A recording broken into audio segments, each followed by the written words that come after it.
हाँ तो स्टूडेंट हम अपने फर्स्ट क्वेश्चन की तरफ बढ़ते हैं। फर्स्ट क्वेश्चन हमारा कहता है कि in triangle A B C right angle at B, यानी कि 90 डिग्री जो बन रहा है इसने खुद ने बताया है कि कहाँ पे बनेगा। एक ट्राइंगल ले लीजिए, सबसे पहले ट्राइंगल हमने ले लिया और जहां पे हम 90 बनाएंगे उसको नाम क्या देंगे, बी। ए और सी में आपकी मर्जी है कि आप कहाँ देना चाहते हैं, केवल बी को फिक्स करें। ए और सी हमने यहाँ बना दिया। फिर ये कह रहा है कि A B equal to 24 centimetre और B C equal to 7 centimetre है। ठीक है, तो आपको क्या क्या निकालना है, एक तो साइन ए निकालना है, कॉस ए निकालना है और इसके अलावा साइन सी निकालना है और कॉस सी निकालना है। ठीक है, तो देखिए जब साइन ए की बात की गई है तो ए को आप क्या मानेंगे कि यही हमारा थीटा है, यही हमारा एंगल है। ठीक है, उसके बाद जब सी की बात करी जाएगी तो हम सी को थीटा मानेंगे। चलिए, तो सबसे पहले हम इसका हाइपोटेनस निकाल लेते हैं, जो कर्ण इसकी सबसे बड़ी भुजा है। तो उसके लिए हम क्या करेंगे, bye Pythagoras theorem in triangle ABC में पाइथागोरस थ्योरम लगाते हैं। तो पाइथागोरस थ्योरम कहती है कि AC का स्क्वायर इक्वल टू AB का स्क्वायर प्लस BC का होल स्क्वायर। तो AC का स्क्वायर हमें निकालना है, AB का स्क्वायर 24 का होल स्क्वायर प्लस 7 का होल स्क्वायर। अब ये आपके पास आएगा AC का होल स्क्वायर, ये आपके पास आएगा 576 प्लस 49 जो मिलके हो जाएगा 625। इसका मतलब AC का होल स्क्वायर इक्वल टू 625, यानी कि AC आपके पास आ गया रूट में 625 यानी प्लस माइनस 25। तो आपको केवल प्लस वाला ही लेना है क्योंकि नेगेटिव लेंथ की साइड नहीं होती है। ठीक है, यहां तक हमारा काम हो गया। तो मैं इसको लिख देता हूं कि हमने जो फाइंड आउट किया है ये है 25 सेंटीमीटर। अब हम स्टार्ट करते हैं। सबसे पहले हम निकालते हैं साइन ए। तो फर्स्ट क्वेश्चन में हम निकाल रहे हैं साइन ए, और साइन ए का जो फॉर्मूला होता है वो होता है परपेंडिकुलर अपॉन हाइपोटेनस, यानी कि लंब बटा कर्ण। और लंब हमारा क्या है, इसके हिसाब से परपेंडिकुलर BC हुआ, तो BC अपॉन हम लिख सकते हैं AC। इसका मतलब BC हमारे पास जो लेंथ है वो 7 है और AC जो है वो 25 है। तो ये हमारा रेशियो आ गया साइन ए। इसके बाद हमें निकालना है सेकेंड, इसी का सेकेंड है कॉस ए। तो कॉस ए को हम कह सकते हैं बेस अपॉन हाइपोटेनस, यानी कि आधार बटे कर्ण। अब ध्यान से देखिए आधार कौन सा है, ये तो लंब है इसके हिसाब से। ठीक है, आधार होगा 24, यानी कि AB अपॉन AC। इसी तरह से आपको एग्जाम में लिख के आना है पूरा डिफाइन करके, तभी आपको मार्क्स मिलेंगे। यानी कि 24 अपॉन 25 ये आपका हो गया कौन सा, आधार बटे कर्ण, यानी कि बेस अपॉन हाइपोटेनस।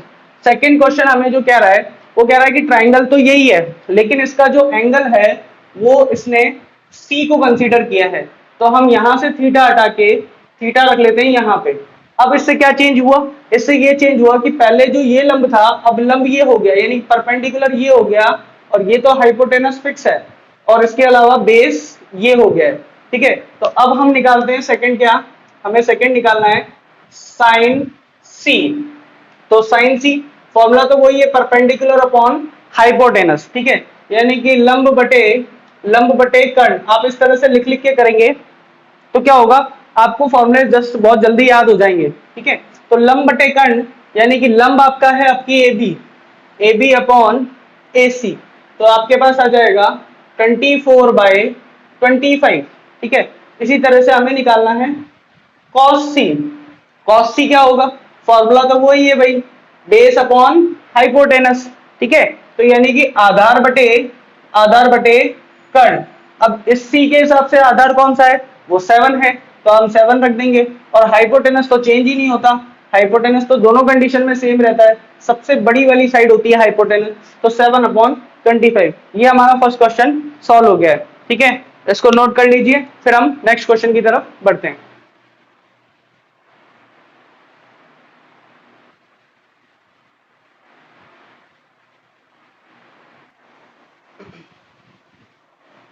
चलिए स्टूडेंट, हम सेकेंड क्वेश्चन करते हैं। हमारा सेकेंड क्वेश्चन कहता है कि find tan p minus cot r।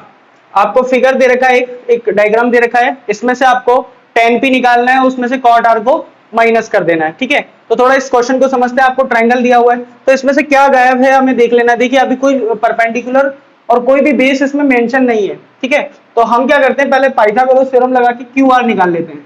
तो पाइथागोरस थ्योरम क्या कहती है, बाय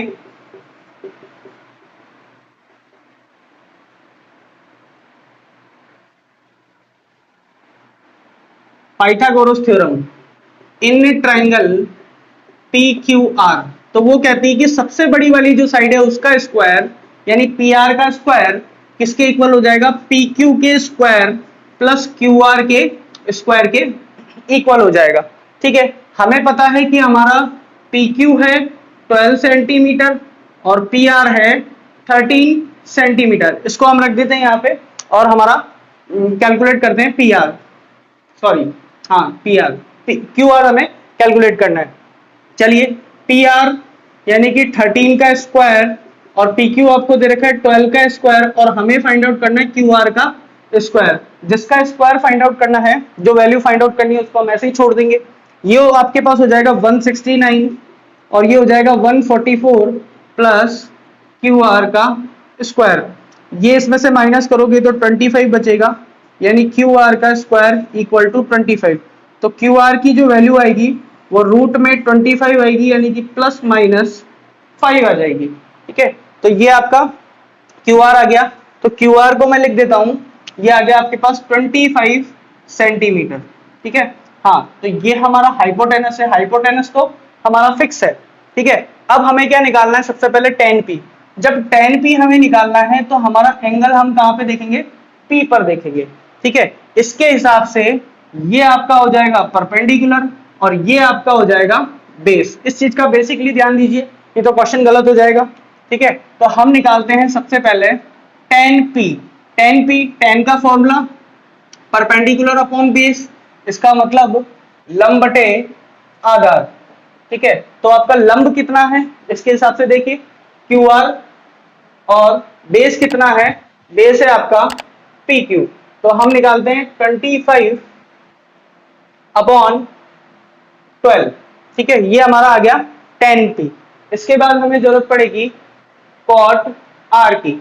जब हम cot r पे आएंगे तो हमें क्या करना है, tan p को नहीं सोचना है, कौन से कोण को सोचना है, कौन से एंगल को, इसको। ये हमारा कोण है। ठीक है, अब इसके हिसाब से ये हमारा क्या हो जाएगा, ये हमारा हो जाएगा परपेंडिकुलर और ये हमारा हो जाएगा बेस। ठीक है, वापस से आप cot r लगाते हैं तो ये होता है बेस अपॉन परपेंडिकुलर। तो ये आएगा आधार बटे लंब। ठीक है, तो आधार कितना है, ये होगा आपके पास 25 और लंब हो जाएगा आपके पास 12। तो आपके पास cot r भी आ गया और tan p भी आ गया। अब हमें क्या करना है, हमें निकालना है tan p minus cot r यानी 25/12 माइनस 25/12 इक्वल टू 0 आंसर आएगा। अब एक नोटिस करने वाली बात देखिए, जो यहां से tan p की वैल्यू आई है वहीं यहां से क्या है, cot r की वैल्यू आई है और दोनों एक दूसरे के उल्टे होते हैं। तो मैं आपको बता दूं, जो यहाँ पे sin p की वैल्यू आएगी वही यहाँ पे cos r की वैल्यू आएगी। ठीक है, ये कंसेप्ट हम अगली एक्सरसाइज में भी अच्छे से समझ में आएगा आपको कि ये दोनों एक दूसरे के उल्टे आते हैं, जो इसके एक दूसरे के 90 माइनस थीटा से रिलेट होता है ये। ठीक है, तो आप इसको अभी नोट कीजिए, हम अगली एक्सरसाइज जब पढ़ेंगे तब मैं इस पूरे कंसेप्ट को और डीपली समझाऊंगा कि ये कैसे हुआ जीरो, है ना। अभी तो आपको इसकी वैल्यू निकालनी है, सिंपल मेथड है, वैल्यू निकाल के इसको सॉल्व कर देना है। ठीक है, तो आगे बढ़ते हैं, पहले आप इसको नोट कर लीजिए।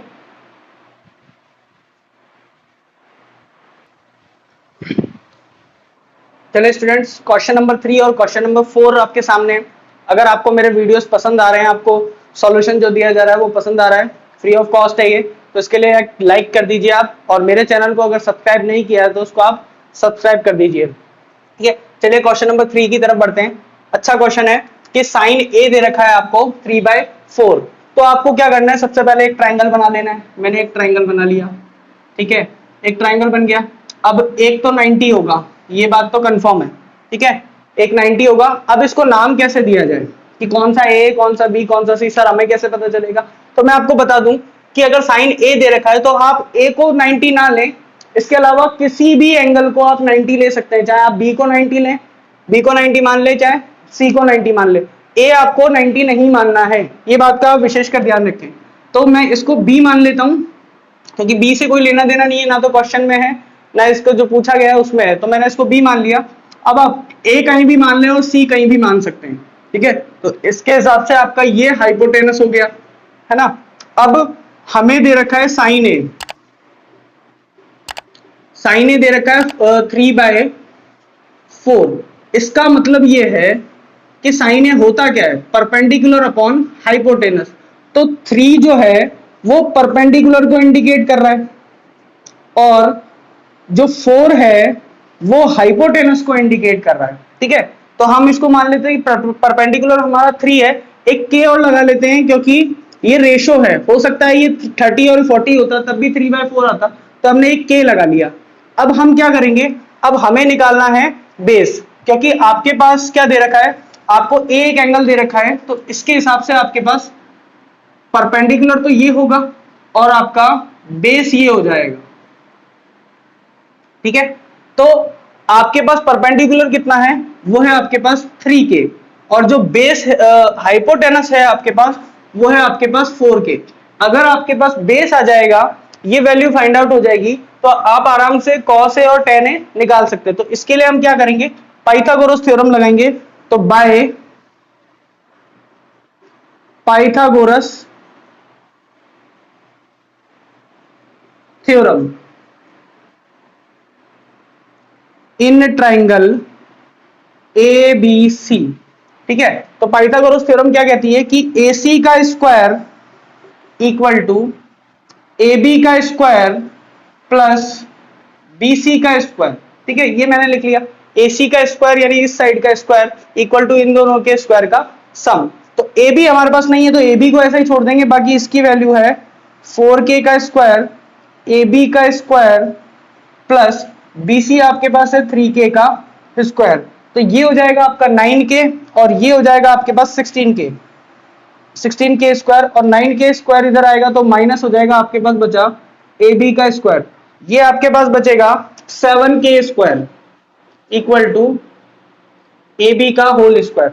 जब यहां से इसका रूट लिया जाएगा तो आपके पास आ जाएगा AB इक्वल टू √7k, ठीक है। AB की वैल्यू भी आ गई, यानी ये वैल्यू हमारे पास आ गई √7k, ठीक है। इतना क्लियर है। इसके बाद हमसे पूछा गया cos a, तो cos a हम निकालते हैं।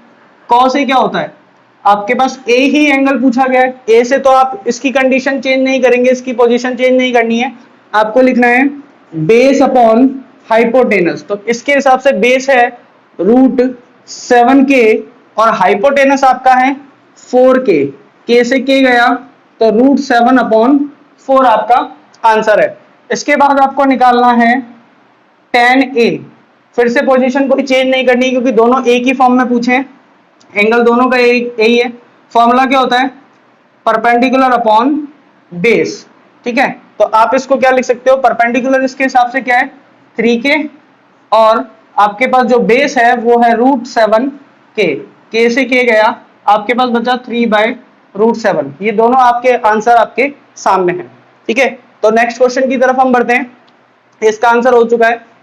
नेक्स्ट क्वेश्चन में आपको गिवन है, थोड़ा सा चेंज करके दिया हुआ है अलग से कि 15 cot a इक्वल टू 18। तो आप इसको क्या करेंगे सॉल्यूशन में, cot a में आप इसको लिखेंगे 18/15, ये 8/15 है, ठीक है।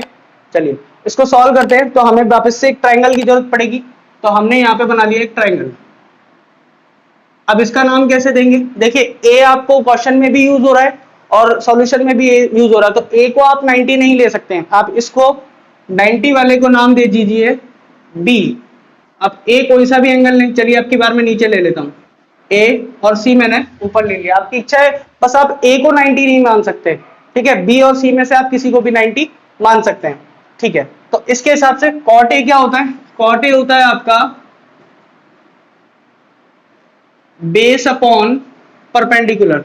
तो बेस को इंडिकेट कौन कर रहा है 8, तो हम 8k लिख लेते हैं, और परपेंडिकुलर जो है वो 15K है।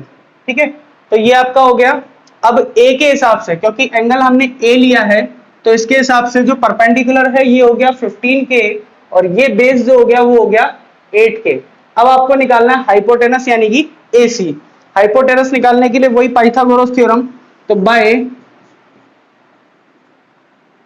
पाइथागोरस थ्योरम, चलिए, इन ट्रायंगल ABC, इसमें जब हम पाइथागोरस थ्योरम लगाते हैं तो पाइथागोरस थ्योरम कहती है कि सबसे बड़ी वाली साइड का square equal to other two side के स्क्वायर का सम आ जाएगा।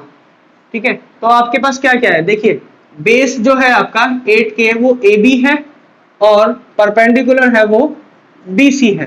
ठीक है, इनकी वैल्यू को रख देंगे तो AC आ जाएगा, यानी AC का स्क्वायर इक्वल टू, AB आपके पास है 8K का स्क्वायर प्लस आपके पास आएगा 15K का होल स्क्वायर, यानी AC का स्क्वायर कितना हुआ, ये तो हो गया 64K square plus 225K square.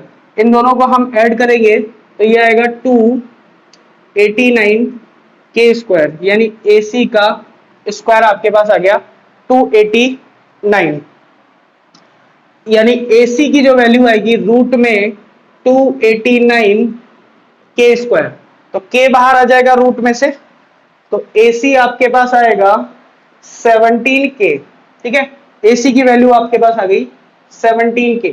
अब आपको क्या करना है, आपको निकालना है एक तो साइन A, दूसरा निकालना है सेक A। ठीक है, तो साइन A कैसे निकलेगा, साइन A के लिए एंगल की पोजीशन चेंज करने की जरूरत नहीं है, यहीं पे ही है हम। ठीक है, इसके हिसाब से ये होगा परपेंडिकुलर, यानी कि BC अपॉन हाइपोटेनस AC।